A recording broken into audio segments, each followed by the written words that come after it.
Autopista berria Gipuzkoa eta Nafarroa lotzeko. Oraingo hau baina, airetik, kotxerik gabe. 400.000 volt garraiatzeko erabiliko da. Red Elektrika espainolaren proiektua gauzatzen bada, deikastelutik ikusten den paisaia tentzio handiko kablez beteko da.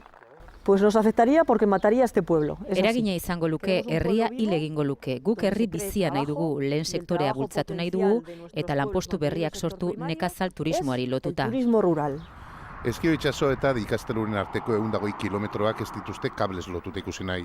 Horregatik, kaltetuta aterako liratekeen 216 herriak batu egin dira.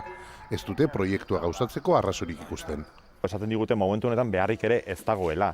Behar hori datozen urteotan egon litezkeen beharri erantzuteko dela. Eta, ez dakik, orain beharrik ez dago, batek daki hemendik 10 urtera beharrik egongo den, ez da. Kaltetuen arabera, proiektuak ez du errespetatzen Europak tentzio handiko kableen eta herrien artean gomendatzen dituen gutxieneko distantziak. Ez dute uste, ingurugiroa ere errespetatzen denik. Ingurumen aldetik kalteak oso handia izango direla, alde batetik Urbasa Parke Naturala hor jartzen duena herritik, eta beste babes guneak, adibidez, korredor ekologikoa daude Aizgorri eta Aralera artean, eta hegazkin aldetik baita ere badago gune babestuak. Orain arte, konzentrazioak eta beste hainbat protesta ekintza izan dira. Eta kainaren 16erako galdeketak ditu dituzte 30 bat herritan.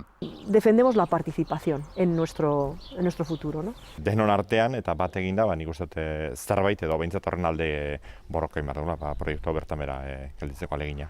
Asmo hori gauzatzen denala ez ikusteko, itxaron egin beharko dugu oraindik.